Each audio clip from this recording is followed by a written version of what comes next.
हो सर, काल नाशिकमध्ये उद्धव ठाकरेंच्या उपस्थितीत शिवसेना उद्धव बाळासाहेब ठाकरे या पक्षाचं निर्धार शिबिर पार पडलं. त्यात एआयच्या माध्यमातून जो बाळासाहेबांचा आवाज आणि ते एकूण जे सादरीकरण झालं त्यावर आता खूप टीका होऊ लागलेली आहे. आपले राजकीय विरोधक भाजप शिंदे शिवसेना टीका करतात. त्यांचं असं म्हणणं आहे की बाळासाहेबांचा बनावट आवाजाचा उपयोग करावा लागला हे दुर्दैवी आहे असं त्यांचं म्हणणं आहे.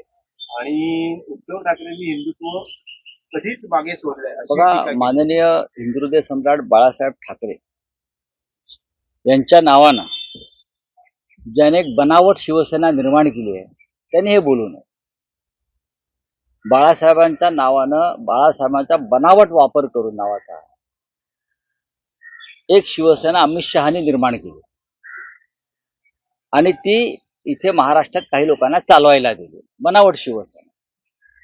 त्यांना बाळासाहेबांच्या भूमिका बनावट वाटणारच. बरं, हे काय कालच झालंय का? याआधी मुंबईतल्या शिबिरात सुद्धा बाळासाहेबांचा अशा प्रकारचा एक प्रयोग आम्ही केला. तेव्हा त्यांचं लक्ष गेलं नाही. तंत्रज्ञान पुढे गेलंय, विज्ञान पुढे गेलेलं आहे. स्वतः त्यांचे नेते शिंदे गटाचे नरेंद्र मोदी यांनी एआय तंत्रज्ञानाविषयी देश कसा आम्ही पुढे नेतोय याबाबत काही भूमिका स्पष्ट केलेल्या आहेत. ते त्यांनी नेत्यांचं आपलं ऐकायला पाहिजे. आणि शिवसेना प्रमुख बाळासाहेब ठाकरे यांचा ह्या लोकांशी काय संबंध आहे? संबंध काय? अमित शहानी एक बनावट संघटना निर्माण केली आणि त्याला शिवसेना हे नाव निवडणूक आयोगाला द्यायला लावलं. म्हणून बाळासाहेब ठाकरे यांच्यावर त्यांचा अधिकार होत नाही. विचार बाळासाहेब ठाकरेंचेच आहेत ना. आता त्याने एक सिनेमा काढला, काय धर्मवीर, काय काय काय तो, हा धर्मवीर, 2 भाग. हा वेब सिरीज आहे ती. त्या 5-25 भाग काढत राहते त्याचे. तर तो चित्रपट काय मी पाहिला नाही, पण लोक सांगतात. ह्या लोकांपेक्षा आनंद दिघेंना मी जास्त ओळखतो. त्यांच्या नावानं बनावट भूमिका, बनावट विचार, हा बनावट संवाद हे निर्माण केलेले चालले का? तुम्ही धर्मवीरांचं आम्हाला शिकवू नका. तुमच्यापेक्षा जास्त आम्ही त्यांच्या जवळ राहिलो. आम्ही एकमेकांच्या फार जवळ होतो. आमचे राजन विचारे त्यांच्या फार जवळ होते सगळ्यात जास्त. आणि तुम्ही आनंद दिघ्यांना ज्या बनावट पद्धतीनं पडद्यावर आणलं त्याच्यावर बोला. तुम्ही त्याच्या संदर्भात बोललात तर त्याच्यावर आम्ही वाद करू. पण जे माननीय बाळासाहेब ठाकरे शिवसेना पक्षप्रमुख सध्याचे आमचे उद्धव ठाकरे साहेबांचे वडील आहेत आणि शिवसेनेचे निर्माते आहेत. हा, आम्ही जर अमित शहावरती काय केलं असतं, ते त्यांच्या पक्षाचे प्रमुख आहेत. आम्ही जर अमित शहावरती, बाबा तुम्ही आमच्या पक्षप्रमुखांवरती कशा करता, असं काय करता अमित शहावरती, तर बाबा ठीक आहे, त्यांची तक्रार योग्य आहे. आम्ही शिवसेना प्रमुखांवरती केलेलं आहे. आमचे तुमचा काय संबंध आहे? पण राऊतसाहेब, आनंद दिघेंचा विषय जर निघालेला आहे तर शंभूराज देसाई असं म्हणतात की आनंद दिघे असताना संजय राऊत शिवसेनेत होते तरी का? आनंद दिघे असताना संजय राऊत शिवसेनेविरोधात लिखाण करत होते आणि आनंद दिघेंनी काय शिकवण दिली हे संजय राऊतांनी आम्हाला सांगून. मग शंभूराज देसाई शिकवणार का काँग्रेस पक्षातून आलेल्या? काय काँग्रेस पक्षातून इथे बेडकासारखी उडी मारलेला शंभूराज देसाई आनंद दिघे किंवा माननीय बाळासाहेब ठाकरे शिकवणार? एवढी महाराष्ट्राची अवस्था खराब झालेली नाही. दुसरा असा आहे, त्याने इतिहास वाचावा. ज्या संपूर्ण विषयावर ते खटला चालला, गद्दारांना क्षमा नाही, तो खटला काय होता आणि त्या संजय राऊतांची भूमिका काय होती हे जरा एकदा या बरं का या पोकळ शंभूनी समजून घ्यावं. बघा, हे सगळे ज्याला मराठी शब्द आहे ना, भैसटलेले आणि भरकटलेले, आता त्यांचे पक्षप्रमुख जे आहेत अमित शहा, त्यांनी त्यांना तंबी दिलेली आहे की फडणवीसांची चाकरी करा, नाहीतर सरकारमधनं दूर व्हा. तुमच्याशिवाय हे सरकार चालेल. मला माहिती आहे काय त्यांच्या चर्चा असतात त्या. फार शहाणपणा करू नका. त्याच्यामुळे आता हे खातेपिती घरं सोडून कसे निघतील बाहेर? त्यांनी त्यांच्या नेत्यांना सांगितलेलं आहे, इथेच राहूया आपण, भांडी घासू, चाकरी करू, गुलामी करू, पण आता बाहेर पडता येणार नाही. तर आम्हाला धर्मवीर आनंदीगे शिकवू नये, आम्हाला त्यांनी बाळासाहेब ठाकरे सांगू नयेत, आम्हाला शिवसेना काही शिकवलंय. शिंदे शिवसेनेचे काही खासदार असंही म्हणतायत की ठाकरेंच्या नाशिक मधील शिबिराचा शेवटचा फोटो काढून ठेवा. एकही पदाधिकारी एका महिन्यात तिथे नसेल, सगळे पदाधिकारी शिंदे शिवसेनेकडे. ठीक आहे, काय हरकत नाही ना. तुम्हीच फोटो काढून ठेवा आणि आम्हाला पाठवा, कोण येत आहेत ते, काही हरकत नाही. तुमच्या आयुष्यात दुसरं आहे का? आहे का? लुटलेला पैसा राजकीय कार्यकर्त्यांना विकत घेण्यासाठी वापरायचा, हा तुमचा धर्म आहे धर्मवीरांचा नव्या. हे धमक्या देऊ नका म्हणावं, अजिबात धमक्या देऊ नका शिवसेनेला. तुमचं हेच धोरण आहे, धमक्या देणं. म्हणजे एकेकाळी अंडरवर्ल्डचे लोक अशा प्रकारे काम करायचे, धमक्या द्यायचे, माणसं मारायचे, माणसांचं अपहरण करायचे. त्याच पद्धतीने हे टोळ्या चालवतायत. कारण शेवटी ज्या पक्षाचे प्रमुख अमित शहा आहेत ते दुसरं काय करणार? तेच करणार ना. पक्ष फोडणार, घरं फोडणार, दुकानं फोडणार. त्यांनी गुजरातमध्ये जे चालवलेलं आहे तोच पॅटर्न महाराष्ट्रात अमित शहा आणि त्यांचे पक्ष चालवत आहेत.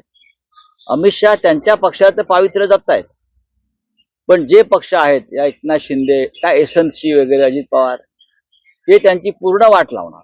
छत्रपती शिवाजी महाराजांचा काल विषय निघाला होता, सुट्टी जाहीर करायला असेल असं म्हणत आपण मागे म्हणतात की मुख्यमंत्री असताना का मागणी केली नाही, आत्ताच का असेल? गिरीश महाजन यांचं मानसिक स्वास्थ्य का बिघडलंय हे आपल्याला माहिती आहे. ते अनेक खटलेबाजीमध्ये अडकून पडलेले आहेत, त्याच्यामुळे त्यांना माहित नाही. माननीय उद्धव ठाकरे साहेबांनी देशात सुट्टी जाहीर करावी असं सांगितलेलं. कळलं? मिस्टर महाजन, जरा ऐकून घ्या, कानातले बोळे काढा आणि ऐका. माननीय उद्धव साहेबांनी छत्रपती शिवाजी महाराजांच्या जयंतीला देशात सुट्टी जाहीर करावी, महाराष्ट्रात नाही. महाराष्ट्रात आहे, देशात सुट्टी जाहीर करावी अशी मागणी केलेली आहे. ही का मागणी केली? हे एसएनसी गटाचे जे पक्षाचे प्रमुख आहेत अमित शहा, ते रायगडावर आले, गृहमंत्री, आणि त्यांनी शिवाजी महाराजांवरती प्रवचन दिलं. त्यातल्या अर्ध्या गोष्टी खोट्या. शिवाजी महाराजांचा उल्लेख एकेरी केला, औरंगजेबाच्या कबरीला समाधीचा दर्जा दिला. हे यांचं छत्रपती शिवरायांचं प्रेम. त्यांना सांगितलं, एवढं शिवाजी तुम्ही करताय ना एकेरीत, खरोखर तुम्ही शिवभक्त असाल तर देशामध्ये छत्रपती शिवजयंतीला तुम्ही सार्वजनिक सुट्टी जाहीर करा, एवढंच त्याने सांगितलं. गिरीश महाजनना ऐकायला कमी येतंय का? येतंय का? त्यांचा आरोग्य खात्याशी फार चांगला संबंध आहे. आता आम्ही त्यांना डॉक्टर देऊ. साहेब, मालवणमध्ये जो राजकोट येथे छत्रपती शिवाजी महाराजांचा पुतळा कोसळला होता, तो आता नव्यानं बांधण्याचं काम जवळपास पूर्ण झालं आहे. योद्धा रूपातले तलवारधारी छत्रपती शिवाजी महाराज यांचा पुतळा महाराष्ट्र दिन 1 मेला त्याचं अनावरण करण्याच्या दृष्टीनं राज्य सरकारचे प्रयत्न आहेत. भव्य पुतळा स्वागत आहे. छत्रपती शिवरायांचा पुतळा जर मालवणच्या समुद्रावर उभा राहतो आहे, जिकडे छत्रपतींनी जलदुर्ग उभे केले आणि एक नवीन शौर्याचं एक प्रतिमा उभी केली, पण पहिला पुतळा का कोसळला आणि पहिल्या पुतळ्याचे खरे गुन्हेगार अद्याप बाहेर का? त्या पुतळ्यात जो कोट्यवधीचा भ्रष्टाचार झाला आणि तो राजकारण्यांच्या घरापर्यंत गेला स्थानिक, आणि तो पैसा निवडणुकीत वापरला,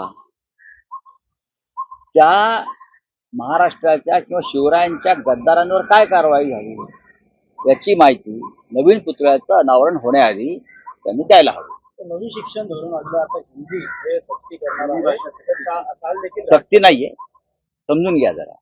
त्या धोरणाविषयी आपण अधिक व्यापक अभ्यास करून त्याच्यावर चर्चा केली पाहिजे.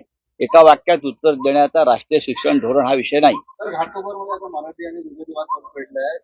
मराठी लोक दंगे मच्छी घाटावरून वाद आहे आणि मराठी माणसं हे घाणेरडे असतात. नाही, आम्ही या संदर्भाची तक्रार एसएनसी पक्षाचे जे प्रमुख आहेत अमित शहा त्यांच्याकडे करू. कारण राष्ट्रीय स्वयंसेवक संघाचे भैयाजी जोशी आणि घाटकोपरला जाऊन घाटकोपर हे गुजरात्यांचं असं सांगितलं होतं. त्याच्यामुळे आता हे काय आहे, कसं आहे आणि त्यांना कशा प्रकारे इंगा दाखवायचा, पण आम्ही नक्कीच अमित शहा, नरेंद्र मोदी यांना कळवू कारण शेवटी त्यांना संपूर्ण या मुंबईचं गुजरातीकरण करायचं आहे आणि त्याला भाजप बरोबरच्या सगळ्या पक्षांचं मुक समर्थन आहे. पण राऊतसाहेब, स्थानिक स्वराज्य संस्थांच्या निवडणुका अजूनही लटकलेल्या अवस्थेत आहेत.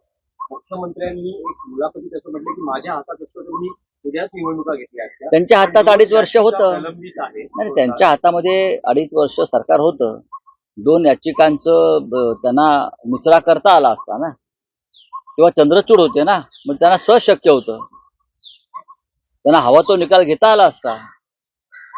आता बहुतेक त्यांना हवा तो निकाल घेता येत नाही म्हणून त्यांनी त्या याचिका प्रलंबित ठेवण्याचा प्रयत्न चालवलेला आहे. नवीन न्यायाधीश, सरन्यायाधीश म्हणून आता लवकरच रुजू होत आहेत. तुम्हाला काय अपेक्षा आहेत? त्यांच्याकडनं न्यायदेवतेनं जरी चंद्रचूड आणि डोळ्यावरची न्यायदेवतेच्या पट्टी सोडली असली तरी आम्ही न्यायदेवता न्याय देण्याच्या बाबतीत आंधळीच असायला पाहिजे. तिने इकडे तिकडे पाहू नये. आपल्या समोर कोण आहे त्या पद्धतीनंच न्याय करावा. भूषण गवई यांना 6.5 महिन्याचा कार्यकाळ मिळतो. तो जरी कमी वाटला असला तरी देशाच्या न्याय व्यवस्थेत परिवर्तन घडवायला हे 6 महिने फार भरपूर आहेत. महाराष्ट्राचे सुपुत्र आहेत, विदर्भाचे सुपुत्र आहेत. त्याच्यामुळे नक्कीच या देशातले शोषित पददलित जो समाज आहे, लोकशाही मानणारा, संविधानावरती श्रद्धा असणारा जो समाज आहे, त्यांचं गवईंवरती विशेष लक्ष असतं. राऊतसाहेब, आमदार अपात्रता प्रकरणी शिवसेना उद्धव बाळासाहेब ठाकरे पक्षानं सर्वोच्च न्यायालयात अपील केलं. बघा, आधीच्या खंडपीठाने जी माती खाल्लेली आहे सरकारच्या दबावाखाली, ती माती साफ करण्याचं काम जर न्यायदेवता करू शकली तर आम्हाला आनंदच आहे. बघा, ते सर्वोच्च न्यायालयाचे प्रमुख न्यायाधीश आहेत. त्यांच्याविषयी कोणते मत व्यक्त करणं व्यक्तिशः हे राजशिष्टाचाराला आणि याला धरून नाही. घटनेला आमची अपेक्षा आहे की न्यायदेवतेनं न्याय करावा आणि अजूनही वेळ गेलेली नाही. म्हणतात की पायलट जरी बदलला तरी सरकारचं विकासाचं इंजिन तेच आहे आणि आम्ही प्रिंटिंग मिस्टेक करणारं सरकार नाही असं किती वेळा हेच बोलणार. पुढं काल काय पौर्णिमा अमावस्या होती का? काल गावा लागलं तेवढंच मला कळलं. समजून घ्या. पायलट होते, आता को पायलट झाले असं. ते लोको पायलट असतील, ट्रेनचे पायलट. बरं काय, कारण त्यांना त्या विमानातनं उतरवलेलं आहे आणि त्यांना आता लोको पायलट केलंय. लोको पायलटचा अर्थ समजून घ्या. सर, हिंदी में जाना चाहिए. बोलिए.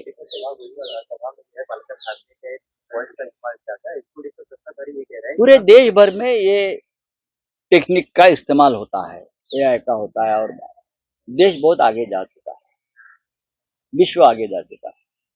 और AI टेक्नोलॉजी के बारे में हमारे देश में बहुत से संशोधन हो रहे हैं. चीन हमसे बहुत आगे निकल चुका है, US हमसे आगे निकल चुका है. नरेंद्र मोदी जो देश के प्रधानमंत्री है वो बार बार AI टेक्नोलॉजी के ऊपर बात करते हैं. अगर किसी ने ये टेक्नोलॉजी का इस्तेमाल किया है तो उसमें गलत क्या है? कोई गलत नहीं है. बाला साहब ठाकरे कुछ बोल रहे हैं इस टेक्नोलॉजी से आकर, और वो सच बोल रहे हैं ना. जब तक आप जो है ना, क्या ग्रोक, मिस्टर ग्रोक को पूछे जो बाला साहब ठाकरे ने कल बात की है वो सच है या झूठ है. अगर वो बोलेगा झूठ है तो भी मानने को तैयार है. चलो, बात की है बाला साहब ने नासिक के शिविर में और उसकी बहुत तारीफ हो रही है. अब गद्दार को गद्दार नहीं कहेगा तो क्या कहेंगे बाला साहब ठाकरे?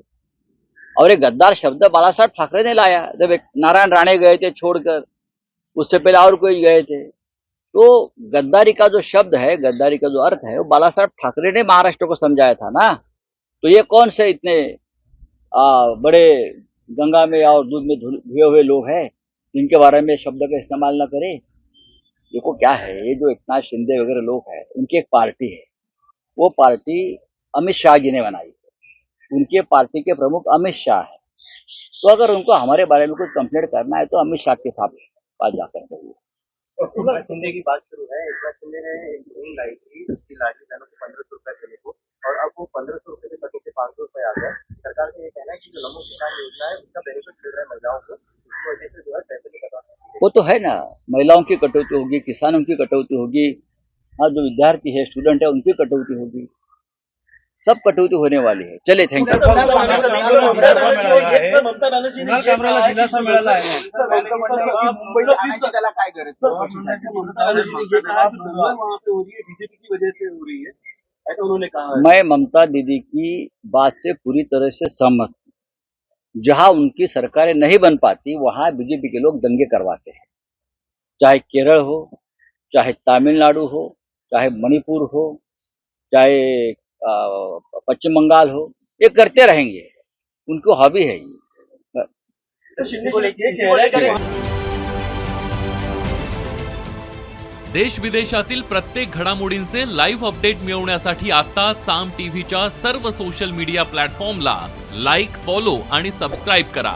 तसंच सर्व नोटिफिकेशनसाठी बेल आयकॉन प्रेस करायला विसरू नका.